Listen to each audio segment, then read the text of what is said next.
You are listening to Claret and Blue, an Aston Villa podcast brought to you by Birmingham Live.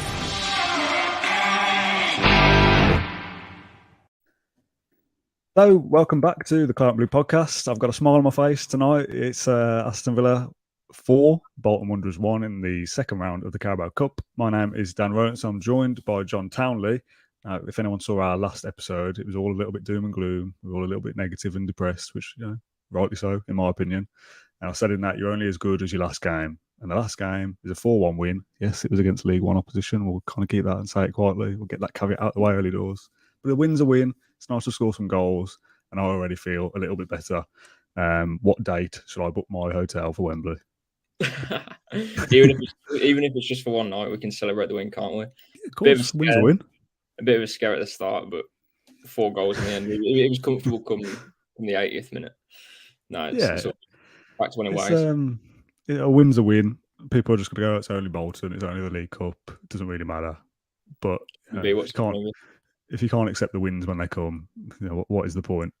We'll go through it chronologically, as we always will. I mean, I don't know how long this podcast is going to be, because it feels like once you go 3-1 up and then 4-1 up, it's all a little bit standard procedure. This is what we expected.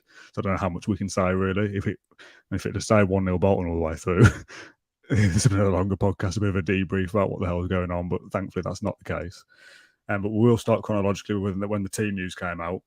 We did kind of suspect it might be a stronger team. I think Ash's predicted 11 had Augustinson in there, Ashley Young at right back, Olsen in goal, and then pretty much the rest of the team as it was.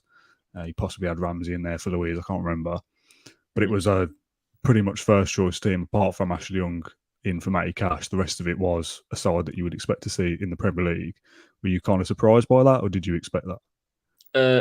I think a couple of decisions I was a bit surprised at. I thought Robin Olsen would start in goal. I think that decision in itself, when you look at the team sheet, first thing you look at is Emi Martinez, and I'm thinking, Gerrard's going for that.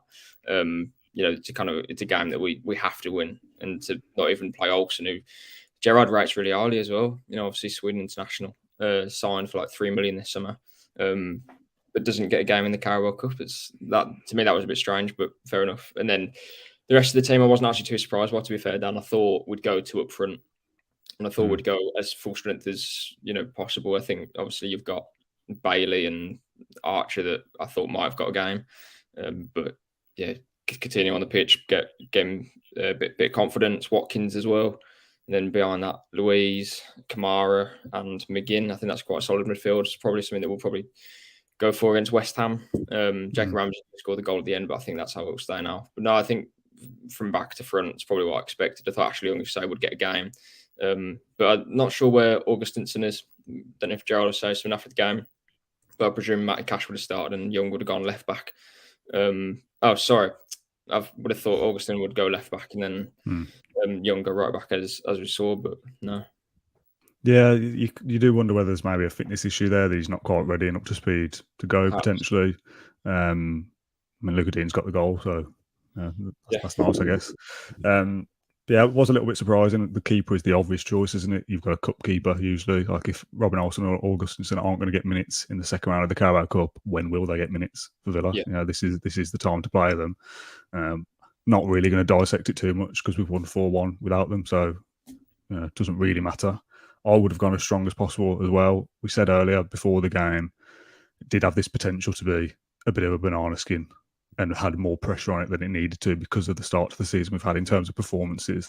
Obviously, we all know we won that Everton game. Besides that, you said we probably should have thrown that Everton game away, and we've lost the other 2 in pretty poor manner as well. Yeah. So there's pressure on this on TV. I mean, Bolton go 1-0 ahead, and that first 30 minutes in particular, the whole first half really is still concerning. There's a few comments saying, don't know why you're smiling so much. That first half was a worry, and it was, and we will go into that. This was set up to be a bit of a banana skin, and it all could have gone wrong, and that is how it started. And I was concerned when that first goal went in. I thought, this is bad. This is really, really bad. Yeah, I'm nervous. I don't know where this is going to go. I don't know what the podcast is going to be like later. Like all these thoughts going through my head. What's work going to be like for the next week? Oh no, what the hell is going on? But it's good just to get over the line. I think the phrase I've used on the Facebook post I've done tonight, I think I've used job done 2 or 3 times already, because that's all it was about in the end. Get the win. Scoring a few goals is nice, but ultimately just get yourselves into the next round. Get the ball in the hat. get a win, and try and take something from today into Sunday. That's the main takeaway. Yeah. We'll kind of come to that afterwards, but let's go to the first half. So I said we do this in order. What happened in the first half? Why was that so bad? Because at the times you wouldn't know. I think that says it was like 38 league places between the two sides, Villa in the Premier League, Bolton in League One. Our squad, something like 250 million or something, and there's 400,000. You couldn't tell which side was in which division in that first 30 minutes for me. It was a very even matchup, and Bolton were on top for large parts. That is still a concern, no matter what the result was in the second half. Definitely. I think we just came out as we finished Crystal Palace, didn't we? Even though obviously a few players different. I think, again, like you look at 38 league places, but nothing wasn't showing. And cup games can be like that. But I think because it's Villa, it's more worrying that, because as I said before, we haven't potentially got that sort of style of play. We're not really breaking down opponents, and we look quite sluggish in midfield, and then defence we're a bit shaky, and all of that was still the same against Bolton, League One Bolton. To their credit, I thought they were really good. To be fair, they were up and out. I suppose that's what you expect, but I think they made a few changes from their last league game. I think they lost 2-0 to Sheffield Wednesday. So it was a game. It was a banana skin. There's a reason why the Sky cameras were there, as Gerard said. But no, ultimately, it's, again, to me, that's alarming. We spent half an hour on the back foot against Bolton, and it's not an intimidating place to go either. I think there's like, you can go to a League One team and it's like a small pitch and it's very cramped and the fans are on top of you. Bolton isn't that. It's a nice pitch. It's quite a big pitch, and there's quite a lot of empty seats. To be fair, you could only hear the Villa fans. So in that respect, it was almost strange. So it felt like a cup game, but in a way it didn't. It almost felt like almost pre-season-y in the first sort of half, like really level.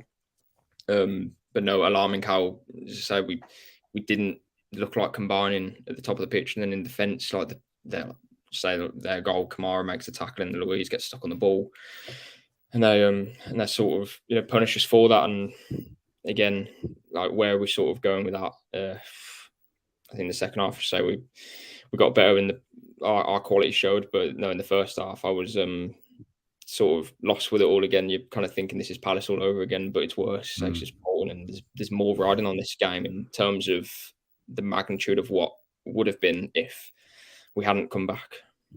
Yeah, it's unthinkable losing tonight. It was almost win at any cost. I wouldn't have cared how it would have mattered really if it was we'll come on to the Danny Ings thing. I don't think it was a penalty. It was probably offside. So, I mean, that kickstarts the revival, doesn't it? So, probably got away with it on there, but it doesn't matter. It was just win and get away with it, go through to the next round, take something to Sunday. The second half performance was much better. I think the last 15 minutes or so, really convincing, stretched the game, bit of pace up there. Expect us to do what we did. I almost don't want to even give it too much credit, because that's what we should have done from the first 10 minutes, to be honest. What it should have been like, and I don't want to disrespect Bolton and any Bolton fans that stumble upon this, but I'm about to be disrespectful. With the side that we put out, that should have been like a training exercise for Villa. We should have penned them into their own half, into their own box, basically, really deep, pinged it around them, really took control, got an early goal, been 2 or 3 up by 20 minutes, and we'd have all been sat back on our deck chairs with our feet up, and the players could have done the same in the second half, make some changes, get the first teamers off, convincing, move on. That's how it should have been. I know football isn't as simple as that, but that's how it should have gone. The fact that the first half is still bringing us concerns to go, still not quite sure about a pattern of play. I still don't know what our best side is. It's League One Bolton. Like, it should have been a lot more convincing than that. I don't want to get too kind of downbeat on it. Like I said, I opened this podcast with a smiley intro saying, let's be positive. But it was a game of two halves. First half had me concerned. Second half made me think, okay, we've got enough to get it over the line, but can we do that in the Premier League? That's the the measuring stick, isn't it? Do that against West Ham. Exactly. Again, I think it's because we've come off that bad run. Not even bad run. It's more just 3 games, but yeah. Yeah, but it's the way we're playing. It's the way we've played over the last, since we ended last season. The last, how many games is that? Almost 10, 15 games. I think it's 4 wins in 14 in league games. But it's how we're playing. It's not necessarily the results, even though that's massively important. But when you're coming off the back of that and coming into Bolton, you expect us to be under the cosh a little bit inside 10 minutes, because we are, at the end of the day, it's a cup tie, and these players, League One players, playing on Big game for them, of course. They're going to be at it. If they can't get up for that, they're never going to get up for a game, again in their careers. So they're going to be at it. But you do expect Villa to not make the mistakes that we did make. And throughout the game as well, individual mistakes. I think, you're looking at McGinn wearing the captain's armband, should be better. I think Kamara as well was too rash. I think he made too many fouls. And yeah, how he didn't get booked. Did he not get booked? I don't know whether he did in the end, but there was a point where he definitely should have, and he still got away with it. I don't know whether he got one after that or not. I should know, but I don't. At least 7 or 8, maybe even 10 bitty fouls, just being too sort of overzealous. So that kind of different, not necessarily individual mistakes, but different issues that we sort of dealt with throughout the game, and sort of go over the line with a bit of quality in the final third. But no, alarming. I'd say the first half an hour was kind of a continuation of what we've seen. So that's not great, but at least we ended the game on a positive note. Can we take that into West Ham? Almost like we've kind of walked into this game on the back foot as we were against Palace. Can we take this and use a bit of momentum? But ultimately, I'm still kind of sitting here with questions about, style of play and partnerships and whatnot. Yeah, I've got almost thinking through in my head there. I'll just try to have a Google of a quick match report. There's one on the Villa website that's got a yellow card. I've only scanned it quickly. It says 1 yellow. I can't see who that was for. I don't think it was Kamara. I'm sure somebody else got one. Somebody like, I think it was Louise, maybe. Yeah, I think. Kamara didn't. And I was just thinking about how the goals went, and we're saying, first half was rubbish, second half was much better. But first goal comes from a very fluky set piece that Douglas Luiz has scored from. He's done it against Walsall, to be fair. Yeah. So maybe this is a technique. I think it was you and me after the last game said about what does Austin McPhee do? And forget corners and set piece routines. Just get Douglas Luiz to shoot every time. It's 2 from 4 or 5 games in pre-season today. So Luiz can shoot from every corner from now on. And then the second goal, the Ings penalty. He's offside, and I don't think it was a penalty. He's dispatched it well. It's all nice and well and all good. But if that was against us, I'd be going, we've been really hard done by with that penalty. So we've got back into the game, which is the main thing. But even that's a fluky set piece and a penalty. We haven't really created much tonight. No, I think our XG was really low. I think Pat, I can't remember, to be fair. I think it was 0.8 something. Something, nowhere near where it should be. And to be fair, I do remember, I think Watkins had a half chance in the first half, I believe. Hit the post, didn't we, as well? Danny Ings hit the post. Yeah. Watkins had a one-on-one, which he probably should have done better with, to be honest. Yeah. We had chances, but... It's the eye test, isn't it? In the final third, are we linking play? Not really. I think in the second half, there was obviously a few combinations, Danny Ings and Luca Dean and whatnot. But that's Danny Ings putting out to the left wing. Do we need him there? I'm not sure. It was the combinations, the partnerships. It's not clicking, and if it's not clicking in the first half against Bolton, and you've got Coutinho on the pitch, Watkins, Danny Ings, these players aren't new signings. They've been playing with each other for 30 games under Gerrard now. So we need to be seeing more of that. And I think Gerrard almost used this game as don't want to be disrespectful, but almost like an exercise. Can you start to form those partnerships and sort of that telepathy that we haven't quite seen yet? I don't think we saw it today either. But again, it's about getting through. But I don't think Gerrard's going to be necessarily smiling on the bus on the way back. I think he's, again, probably scratching his head a little bit, thinking, I wish that happened, or I wish my 2 strikers would be linking, better than what they were. There's a comment from Phil Curley. He says, so many negatives. We just won 4-1, lads. Yeah, I agree. There's no point being all downbeat over it. But I think, judging from there's 500 people watching, which is a lot for 10 o'clock on a Tuesday night, so thank you for tuning in. There is a lot of comments saying the same kind of things, unconvincing, stuff like that. Yeah. So a question to you, John, and a question to the 500 people watching, if they want to drop a comment below, what were the positives? Well, we got something we can hang our hat on and say that's a positive. I think your positives, your Leon Bailey's coming off the bench again, making an impression, showing that pre-season wasn't sort of what we sort of dreaded in terms of Leon Bailey's signing, and he's only played well in pre-season. Again, granted, it's legal opposition. For me, the positives, you just get him through. I don't think this was a game where we could have too many positives, because whatever happened, it's always the caveat of it's a league one opposition. Well, yeah, the flip side is if we go really positive and go, it's great finish here, and this was good, everyone will go, it was only Bolton, lads, calm down. Exactly. It was only League One. So, we're expected to win. Yeah, and I think it's magnified again because of the form that we've had since the back end of last season. It's all relevant still for me. So it's now coming in. And if, again, anything but a positive result would have been a massive negative, obviously. But even getting that result, it's kind of like you've done your job.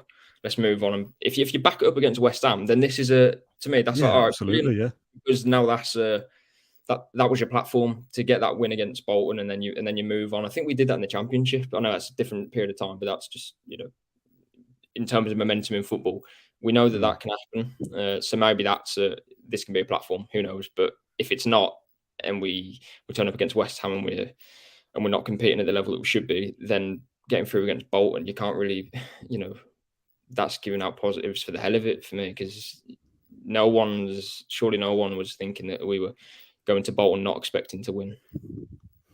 Yeah, absolutely. There was a few comments that have come in. I'll try and do as many as I can. James Saunders says that Young was really good. I thought he did well at right back, to be fair. Yeah. This is the list of positives, by the way. Chris says we won, which, simple enough. That is the main positive. As UK Crit says, the main positive is that we won. Andy says, I'm not getting carried away with this win. And Jim says it papers over the cracks, nothing more. What else we got? Adam Morris says 100% Bailey as a positive, which I think he was good. And Craig, positives, minutes for people and confidence. But like you said, it's all about taking that confidence, a couple of goals into West Ham. If we start West Ham sluggish and you come out and thinking, we don't look ready for the start of a Premier League game, and West Ham score early or something like that, you'll think, well, what was the point of scoring 4 goals? You've got to get through what's in front of you, but we've got to see it backed up in the Premier League now, because that's the main thing, isn't it? You've got to be good in your league games as well. So Ings look good.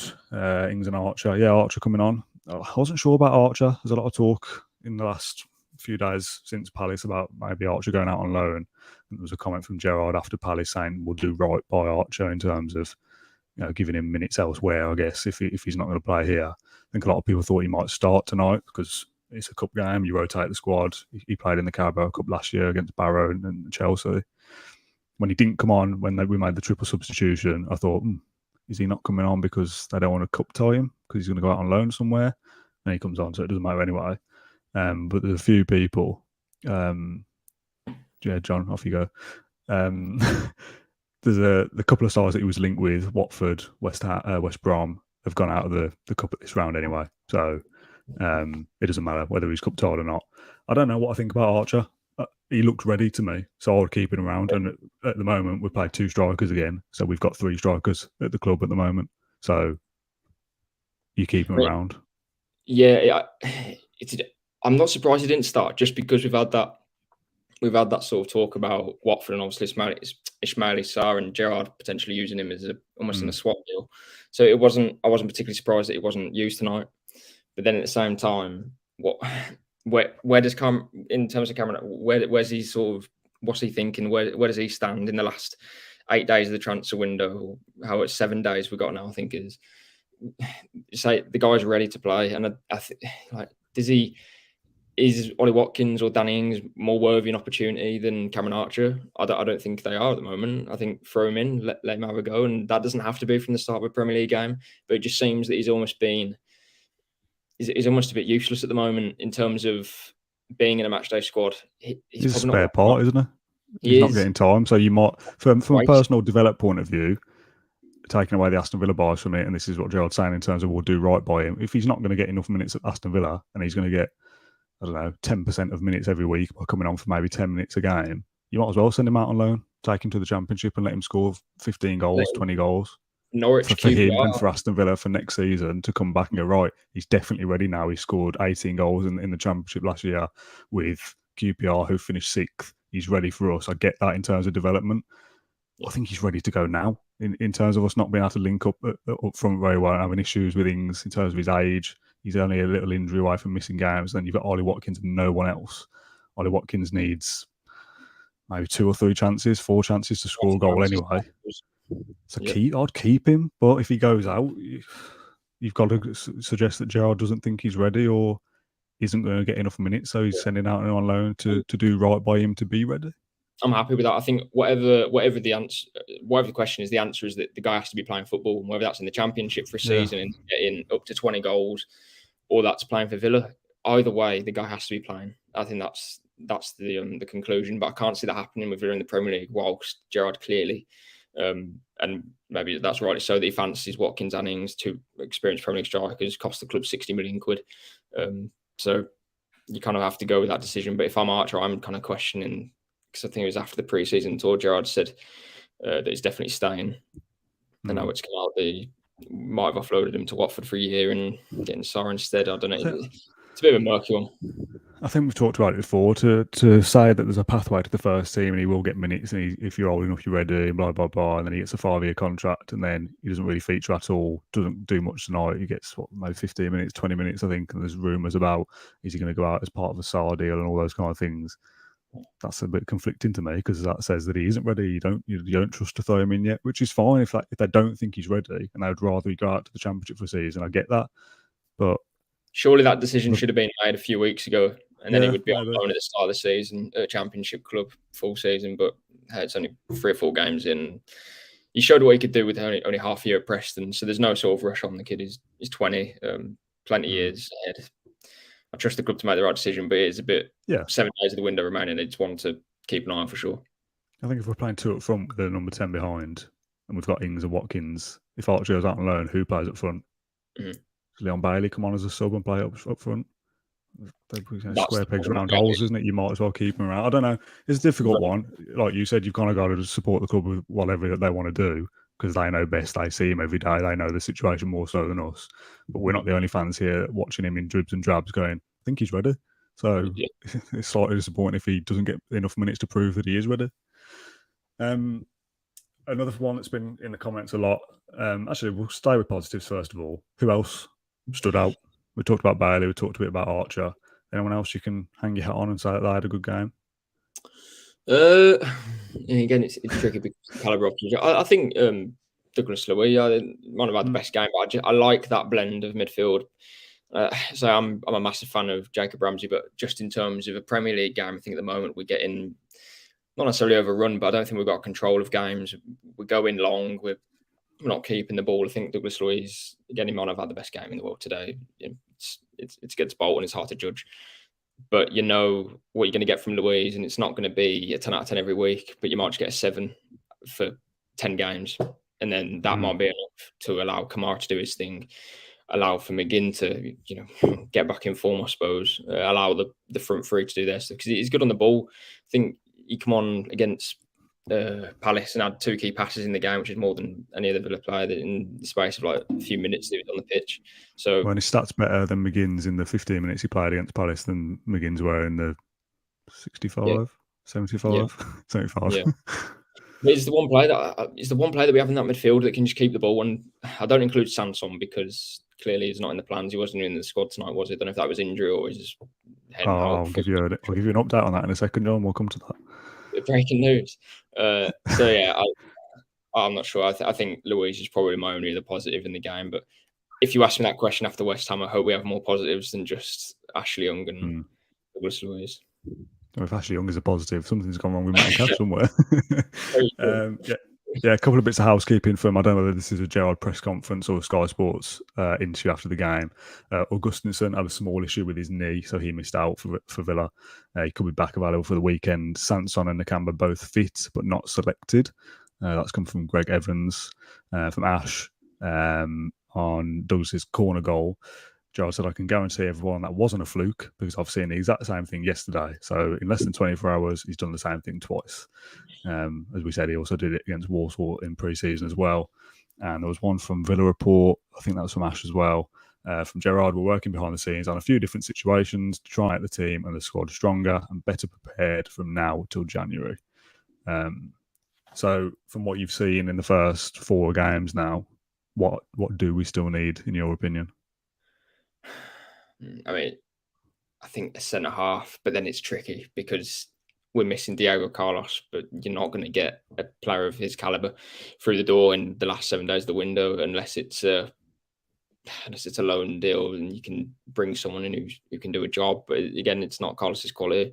Where else do we need? I think a midfielder, but it's tricky. We've had months to do this, and I think the club themselves have obviously targeted Kamara and Carlos as the main 2 kind of priority players.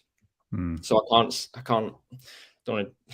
do want to jinx actually. I can't see any big money transfers coming in and players that are going to drastically change the team. It's not like Villa to do that in sort of the last minute. I know we've just gone after Sarr, but that seems to be almost like an opportunistic thing of it's a Championship player. It's probably worth more than 20 million quid. But we haven't got him for obvious reasons. I think that they're probably looking at another forward still, obviously because of Sarr. And then I remember a few moments ago, Gerrard asked him about attackers. Has he got the right players to fit system, etc.? And he said he wants more. He wants more in his attack. That was before we signed Kamara and Carlos. So I wouldn't be surprised if there's almost a list of attackers that they've got. Maybe after Sarr, there's a second option. Apart from that, I've been wanting a ball-playing midfielder, someone like a Douglas Luiz, since the start of the window. But again, in the last few days of the window, are we going to get that, or the kind of player that's going to propel us well up the league? Like if we bought Morgan Sanson in the last few days, I know it's completely hypothetical now, from Marseille, we'd probably be thinking, oh, that's a Champions League player and is, a high quality player. But then look at what's happened. So it's every sign is a risk. It's never always going to go. Oh, a lot of people in the comments saying about somebody like Conor Gallagher. If we signed him, we'd be delighted with that. But it's not necessarily that it's going to work out. I do think we need one midfielder, possibly two, depending on what system you play. Got to be the right player because again, of course. Traore has gone to. We bought him for 17 million 2 years later. He's gone to Turkey. Same as Trezeguet. These players have all contributed well, but we're now at a level where we have to go one up. Where it's a Conor Gallagher that's the benchmark for me. That they have to be that and better to get ahead of a Newcastle, ahead of a Man United, because we'll just be treading water if we're buying players who are just as good as a McGinn or just as good as whatever we've already got. They have to be better. And in the last 7 days of the window, are we going to get that? I highly doubt it, unless it's some impressive bit of scouting that's gone under the radar. But again, we haven't done that in the last few years. So I'd be surprised if we're sort of bringing out other big deals to get players that drastically improve us. And that's probably what we need, though. Yeah, you'll definitely see a centre half because Courtney Hawes have gone out on loan. So we've only got 3 now, first team. You've got Josh Feeney, but he's 17. If he's got to be thrown in at the deep end, that's so I don't know whether that centre half will be the fourth body to compete for a third/second spot, or whether it will be somebody of a good quality to replace Carlos and start every game. Again, I don't know who's available, who comes with 8 days left in the window, whether we can afford what we can afford, permanent signing, loan signing, whatever it might be. Midfield, like I just said, I wouldn't mind somebody sat next to Kamara as a 2, and then having Luiz, Ramsey or McGinn slightly further forward of those 2, not quite as a number 10, but further forward than those 2, and then 2 wingers and a striker. I think that's a decent option. Somebody who can pass the ball, progress the ball, look after things, tidy it up. That makes sense. But again, a box-to-box number 8 as well, a second midfielder you might need. So I don't want to dig McGinn out, but I'm not the only one because there's a lot of comments about him as your captain. I don't think that was a great game from him against the League One opposition. I think it's McGinn or Ramsey. I think they're competing for the same spot. So if Kamara's in there as well, Luiz has looked okay when he's come on, so he's definitely an option. I still think you need one more in there to at least up the standard a little bit. And then if one of those 3 isn't playing great, you do look to Morgan Sanson, who not physically him, but that calibre of player where you go, oh, that should be a good signing. You look to him on the bench and go, okay, he's ready to go in now because Ramsey's not played great or McGinn's not played great. So you do need some depth in there. Striker, I doubt it. If we loan Archer, are we going to get another striker in? Maybe, but why loan Archer? Unless this new striker is far and away better than the ones we've already got. So definitely a centre half. At least one midfielder, I would say. If I was being picky, I would like 2. And possibly a forward, because if the Sarr thing is evidence that we're after a winger, maybe a forward as well. I mean, Joe said a few, so I don't know what a few is, more than 2. I mean, one of them's a centre half. I would have thought one of them's a midfielder and one of them's going to be a forward, but I don't think it's going to be a striker or someone who can play the centre forward role. To me, that market's already wild. Like Scamacca going for nearly 40 million, I think it was. Anthony Gordon going for 60. There's no. Ollie Watkins is a £50 million player. Danny Ings obviously we bought for 30 million. We're not spending anywhere near that on a striker. And are they going to improve the ones that are beneath? And they're not. If you want a top striker these days, Tammy Abraham's 70 million now. Like it's crazy. I think maybe a striker something that we look at next season, next summer. Sorry, when you. So to be honest, I think this summer it was the midfield and the defence, but now it seems we've got even more problems than we probably thought. or maybe more holes to fill, more depth that's needed. But yeah, next summer maybe a striker. Not this summer. It's the market's crazy for strikers. Too many teams need one, and there's not enough going around. So I wouldn't touch that. I think you're paying way over the odds for players in that position at the moment. There was a lot of comments about McGinn, but they were early in the show, and I can't scroll back that far. But there is one from Ian who says, I think it's unfair to target McGinn. He had a mixed bag game. He certainly wasn't poor, but there was a lot of comments before saying that he was like the weak link tonight. So am I being harsh to single out? I'm not singling out McGinn, but I'm just mentioning I don't think he had a great game. I don't think he's had a great season so far, to be honest. Although, I mean, who has had a great season so far in the performance we've given? But if you're looking up to him as captain now, I elevate a captain to be a better standard because he's the leader of the team. I look to him on the pitch and go, is he setting the standard? And if McGinn's having a bad game as captain, that doesn't set the right precedent for me. If Steven Gerrard was captain for Liverpool and had a poor game, that sets the tone. I mean, Steven Gerrard should know what it takes to be a good captain and to have to put in good performances. I can see that you might have to give McGinn a little bit of time to settle into a new role, and he's got different responsibilities now, and he has got things away from the football pitch to think about as a captain now, and whether that's extra pressure that is now relieved Tyrone Mings and put onto John McGinn's shoulders. But I still expect more from my captain on the pitch to be better than he has been so far. But maybe I'm being too harsh. I think that's the point that I've been raising as well. I wonder if everything that Gerrard said about Mings in terms of the explanation of stripping him of the armband, saying it will give him more confidence, it will allow him to focus on his own position. I wonder if everything he's said is now completely relevant to McGinn, which is obviously a problem. It almost feels like if you took McGinn's armband off tomorrow, then Gerrard will be saying the same thing of, oh, he'll be able to concentrate on his own game and he'll be able to, play his own football. And that's exactly what he said to Mings. I remember saying in the pre-season preview, to kind of prevent all of the little problems that could happen by passing an armband over, just give it to Emi Martinez. Like, the guy's a natural leader. He's Argentina's number one. He leads from the back. We have little leaders in the team. You have Danny Ings, McGinn, Mings. It's like a little hierarchy, like literally in the team. Ashley Young tonight and other players as well who are senior pros. But Martinez is always, I mean, even tonight, he's even playing against Bolton in the second round of the Carabao Cup. Like, he's always there. You don't need, it's almost like a mental thing. They're only wearing a bit of, it's just an armband for me. I think Martinez would have been bit of elastic. Literally threads on your arm. Like, it's not, to me, it's not that deep. Like, Martinez would have been the easy shout for me, and it would just leave any of those problems. And I don't think John McGinn would be having a bit of a poor start to the season or a bit of a dodgy game against Bolton if he wasn't wearing the armband. I know it sounds silly, but mentally, maybe he's just in a place of, I know we need to perform, and I know if we don't play well, like we haven't been playing, the spotlight comes back on me and it comes back on Gerrard. It's almost like a little bit of a pinball.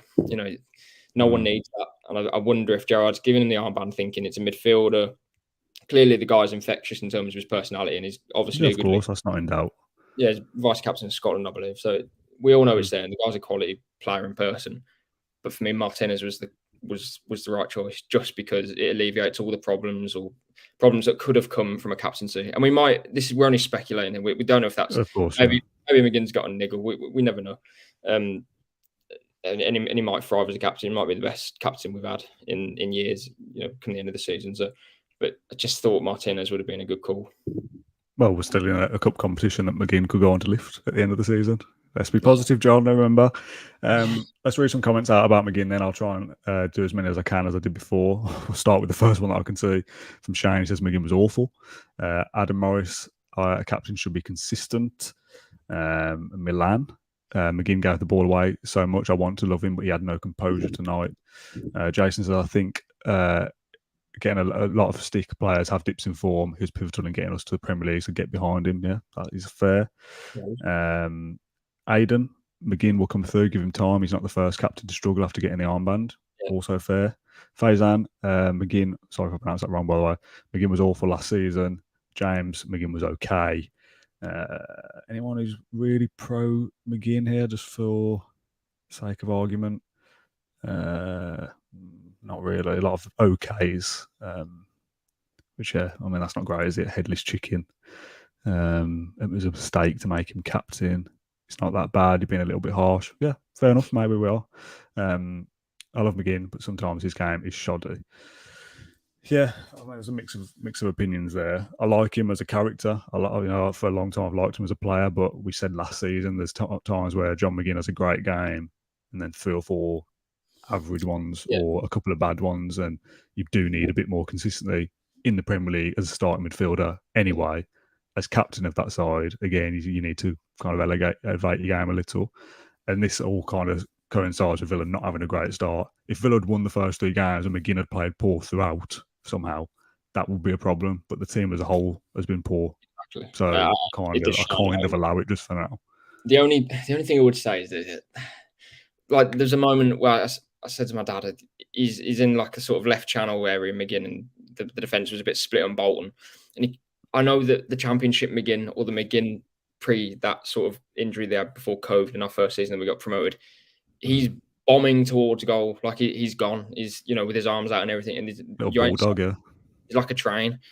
But I can't remember. I think he just passed. I think James Rushton called it John McGinn time. There was a period in added time where he picked up the ball in midfield and ran all the way to the corner in a home game, and it was like, this is John McGinn's time to burst into action. Against Blackburn, a while since we've seen that. Yeah, to go from right back to the left wing and got us a corner or something.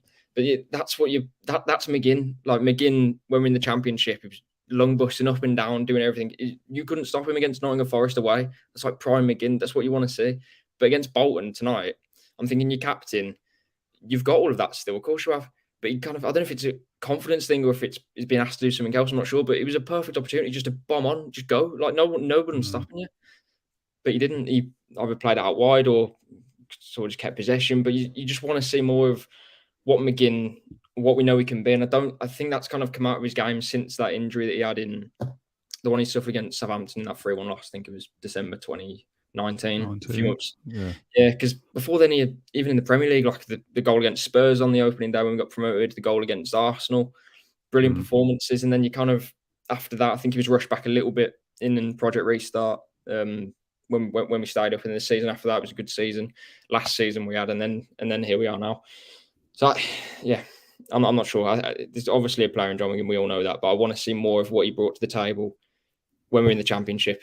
If you can bring that back, then that's John McGinn as we know him, and he's unstoppable when he gets going, and we know that he's got that. But at the moment, I think he's almost playing inside of himself, or he's not being asked to do what we know he can do, and I don't think that's the benefit to anyone really. So. Yeah, there's a couple of comments saying that the captaincy thing that we're talking about is a bit of an excuse because he was not great last season either, and he wasn't captain then, which, that is fair. Somebody who just said, kind of given time kind of thing. I can't find it. But basically the point is Steven Gerrard, who was one of the Premier League's best captains, has picked him as captain. So there's clearly something in there. I'm not going to write off John McGinn. There is a talent in there, and once Villa hopefully kind of click into gear with a bit of confidence, you'll see John McGinn play a better role in there, in a better side when Villa start to be better. But because they've had a disjointed, kind of messy start to the season, no one's really stood out, and you could hang your hat on and say Pat was talking the other day about Ollie Watkins is a shining light in the abyss of Aston Villa's bad start or something.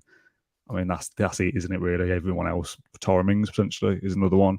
But besides that, we've not kept a clean sheet yet. Martinez hasn't looked the same player that he has been. We're talking about him as captain. He's not been great for the last few months either, in spells. So it does feel a little bit difficult to single anyone out. But and just on McGinn as well, I think if anyone knows what it takes to play for Villa and what the club means, obviously he's been here since before Mings was there. He's probably one of our longest players. He knows what it's all about. I know that might not carry a lot for fans sometimes when you're in the Premier League and trying to get into Europe. But he's been there and he's done it. He's seen what not necessarily success is like at Villa, but do you know what I mean? He hasn't been here in the doom and gloom. He knows what it's about. And I think everyone just wants him to kind of come back to himself a little bit, and especially now he's got the armband as well. It kind of makes that everything's just illuminated, should we say, like times 10. I back him to kind of get back to where he was. He just needs to show it from now. Because the longer it goes on, the longer he wears the armband, the more sort of criticism is going to come his way, I think. Yeah. We'll end on a positive then. We'll try and end on a positive. How do we take the last 20 minutes at least and the positivity in terms of scoring 4 goals against League One opposition? How do we take that into West Ham on Sunday and hopefully get a positive result there? Because that would really... I mean, the Villa fans, I will quickly mention... obviously I wasn't there. I'm at home. On TV, they sounded loud, sounded really good, supported them throughout. Lots of chants in favour of Steven Gerrard. Steven Gerrard's Carabao Army. Buendia when he was on the bench, for Tara Mings. Lots of good support there, which is what you want from anyone who's at the games. It does make a difference. It doesn't really matter what people are doing on social media because it doesn't affect people on the pitch. So you can say what you like. But it's good to see the fans back in the team from minute one, even with the shaky start. So that's great. See more of that. Hopefully that kind of doesn't bleed into, like, the social media stuff doesn't bleed into the stadium too bad. No boos and stuff like that. So how do we take that into Sunday? Because that is not the bread and butter, but if you're going to get a positive result against West Ham, it does really change the mood, because already some people will feel slightly better having seen us just win tonight. I certainly feel better now than I did after Saturday. Yeah, exactly. I think Gerard said Gerard said in his press, like, you want that game to come as fast as possible after you've just had a bit of a shocker, which you did against Bolton. I think I called it the acid test West Ham because I think I said previously, we always seem to come unstuck against them. They're a big team. You know what you're going to get from them. But this season they've been off it. Obviously, the bottom of the league. I don't think they've scored yet. We know what's going to happen there. How do you translate Bolton to West Ham? It's difficult. I think there's not a lot that you can say there. The only thing you can take out is a bit of momentum. And Leon Bailey playing well. I think Buendia was good off the bench and little individual performances here and there. But honestly, it's not a great answer, Dan. But I don't think there's a lot that you can take from it going into West Ham. They'll be eager to put themselves right. I think Moisey will know as well. Like, this is a Villa team that aren't in the best nick. Like, going against Forest, you can excuse the defeat there because it's the first game at home. Brighton, although it's at home for them, Brighton are playing brilliant stuff at the moment. Graham Potter's a genius. So it's a genius.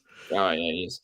Playing against Villa's definitely no at the moment. We're, again, 4 wins in 14. I think they're like 2 wins in 12, I think it is, or 1 win in 12. It's almost it's almost too even at the moment between us and West Ham. We've been playing the same colours. It's a bit weird now. It's a tricky one to call, but I don't think there's much that we can really take into it. Who have West Ham got in the cup? They play in the Europa League on Thursday. Yeah, of course, they play Viborg on Thursday. I think that's away from home as well. It's only in Denmark, I think. Could be Denmark, I think if we just were taking away our claret and blue pessimism for a little bit, a lot of neutrals would probably still look at Aston Villa and go, the favourites, I guess, being at home and West Ham. I guess we are the favourites. I don't know what the odds are, but West Ham haven't scored, they haven't won. They've got a Europa League game on Thursday. You said it's away. They've got to travel back. It's 2:00 kick-off. Villa have just won in the League Cup, again, League One opposition, but the momentum is with us. Obviously, if West Ham go and win on Thursday night, they'll have a bit of momentum as well, but you still have Villa to go. If you were looking at this as a neutral going, West Ham haven't scored, they haven't won, surely Villa will have enough at home to get through that. But I do, as a Villa fan, think, well, that won't last forever. They'll score at some point. We haven't kept a clean sheet yet. So they will score at some point and probably keep a clean sheet themselves. So, it's all set up for a defeat, and West Ham can't suddenly click into gear. They're not going to lose 4 games in a row. But a lot of people who didn't have that kind of Aston Villa pessimism would look at that and go, well, West Ham have been rubbish this season, so Villa should be okay there. I don't feel like that, though. No, and I take West Ham's results with a pinch of salt too. The first game was against Man City, and they got undone by 2 goals on the break from Haaland. The second game, they somehow lost to Forest, even though I think Forest had loads of chances, didn't they? The Forest should have had a red card. Suchek missed 2 chances, hit the bar, missed a penalty. Declan Rice, they could have won that 3-1 on another day. And then they've been probably outdone by Brighton, but I don't think there's any shame in that at the moment. So they're 3 really tricky games. We've played newly promoted Bournemouth, and again, all due respect to those teams, played Everton and scraped to win. We've got well beaten by Palace, and we've had 30 minutes of a shaky game against Bolton, and of course there's positives in that as well, but I'm just trying to sort of set the scene of West Ham are certainly not going into that game as underdogs, should we say, or we're not out and out favourites as Villa fans, but maybe just being negative and pessimistic as the season has started exactly how we didn't want it to. So. Yeah, we'll have a West Ham preview or a post-presser chat on Friday with Ash. Obviously, Ash is at the game tonight and it's a late one, so I said, you get yourself back. Me and John will do the podcast tonight if anyone's wondering where Ash was. It's a comment from Benny who says people said the same thing about Man United and they finally turned up yesterday, so I'm sure West Ham will turn a corner at some point. We'll see how they get on in the Europa League on Thursday, how their squad's looking ahead of that game. But the momentum is with Villa to go and take the game by the scruff, and they can prove a point and get that win against a side that West Ham, if they do pull their finger out, is a top 7, top 8 side. So if we can get a result against them when they're vulnerable, absolutely take advantage of that and don't miss up the opportunity. If you come out of that game early doors and we're thinking, we're not even ready here, and we go down early doors, then yeah, it's not great. But we'll talk about that later in the week. But yeah, still in the cup, and I was talking about this earlier. Winning the League Cup, as if that's just an easy thing to do when we've been without a trophy my entire life, and yours as well. Yeah, winning the trophy is our best route into Europe. So it's the easiest route. You've got to win. You got to win 6 games, is it? Second round, third round, fourth round. You make it sound easy, man. Well, it's easier to win 7 games in the cup than it is to finish 7th in the league. See that when we get drawn against Man City away. Well, yeah, you do need to look at the draw for sure. But we got to the League Cup final in the 2020 season when we almost got relegated, so it's doable. FA Cup final in 2015 as well. So strange one that we've only had poor seasons recently, not recently in the past decade anyway. And we've got to 3 or 4 cup finals, haven't we? So those semi-finals too. So it's a strange one. We have obviously we have a bit of romance with the cup anyway. But yeah, we'll see how it goes. I agree. I think that's probably our best route at the moment because, I say at the moment, are we going to be the 6th, 7th best team in England at the moment? It's not looking great, especially to say Brighton has started well. Newcastle are really good. Yeah. Yeah, I'm not even sure we'll be in the top 10 best teams in the league. Never mind the top 6. But yeah, the cup is the best route to European football. Win the trophy, get into Europe. If we could finish 17th now, but won the League Cup and got into Europe, would you take that? Yes, because we've already had loads of negativity already. It's I think you'd have to really, because you kind of just have to go again. But no one wants to lose that many games in a season. I only mentioned that because we talked about it in the season preview. Where Matt Kendrick said he'd be physically relegated in exchange for a trophy, which I don't agree with at all. But I'd scrape survival on the final day. As long as, if you said you're guaranteed to stay up, whatever the drama may be, you're guaranteed to stay up, but you win the League Cup, I'd take that because you get into Europe, you rebuild in the summer, and hopefully 17th is a thing of the distant past, and you're much better the following season. But why we finished 17th is probably a problem as well, but yeah, we'll ignore all that. But let's see how the cup draw goes tomorrow night. I think it's tomorrow night. I think Newcastle play on TV, so it should be after that. If it's a decent draw, I mean, who would you like? I don't know why this question gets asked. I want the easiest team left, don't you? I want Crawley Town at home. Yeah, I don't know why people ask that on TV. Like, oh yeah, I want to go good away day or whatever. I want the easiest team. I want to buy to the next round. Basically, I don't care who it is. I'd get any Premier League team away from home. Or, to be fair, we don't usually get home ties. When was the last time we had a home? This is the thing. Me and my dad were talking about this the other day. Like, Chelsea and Barrow were. There was a scheme. I don't know whether they even still do it, where if you had a season ticket, you used to get the first round of the League Cup if it was at home for free. We haven't had it for ages because we've not been at home for the first round for ages, or we've been knocked out in the first away game. Yeah, I can't remember the Wolves game at home. Did we have to pay for that back in 1920? That was later on in the draw, wasn't it? Wasn't that a couple of rounds in? Is it not the first round, or is it just the first? Because if the first game was the semi-final at home, did they give that for free? Probably not. It's like a 15% chance that you're at home in the first home at the home draw. Yeah, I don't know. There's a question here, and there's a lot of people have answered it, so let's answer it as well. If you could have any Villa midfielder from the past 25 years in this team, who would you take? Which is a really interesting question. We've done stuff like this before. 25 years, so in our entire lifetime. Wow. Basically the whole of the Premier League, which is 30 years old this year. The Wolves game was free, by the way. Thank you, James, for clarifying that. Oh no, Ben Chamberlain says we had to pay for the Wolves game, so that's not cleared that up at all. But yeah, any player from the history of the Premier League, effectively, you can slot them in this transfer window. They play against West Ham at the weekend. Who would you go for? Villa player. Yeah, ex-Villa player. Ooh. I mean, in my 25 years, a bit past my lifetime. In my lifetime, I think you'd have to say Gareth Barry. A couple of shouts for Gareth Barry. If you want to get technical, I don't think Gareth Barry is the sort of style of midfielder that we necessarily. If it's a free Gareth Barry. Stick that negative headline. John Townley wouldn't take Gareth Barry in his prime in this Villa squad. Get out of here, John. We're not live. Oh, we are. Yeah, we are live. Yeah. A few people saying Gareth Barry prime Milner. Yeah, Milner's a great shout as a central midfielder. Petrov, Ian Taylor, Paul Merson. Some of the shouts in the comments here. 2010 Milner. Yeah, decent. Gordon Cowans, he'd have been retired by then, only 25 years if we're sticking to, but a prime Gordon Cowans, yeah, definitely. I mean, the main takeaway from all these answers here in the comments is they're all central midfielders. So that probably tells you everything, doesn't it? No one's saying a prime Jack Grealish or a prime Benteke or anything, or Melberg. Everyone suggested a midfielder, which probably says everything about our problems. Ian Taylor, Petrov, yeah, lovely stuff. Hold on. Someone's just said my partner's officially pregnant, and I've got a congrats message. Your partner's pregnant? What? I'm reading the comments, mate. Oh, yeah? From a John Townley? Is this you? Somebody set up an account with you drinking. Was that just now? Was that from tonight? Well, mate, I don't know. I mean, I haven't made that account. Congratulations, John, on your imminent newborn. I don't know, whoever that is who set up that account. Part of me says fair play to, because that is quite funny. Talking about 2010 very quickly.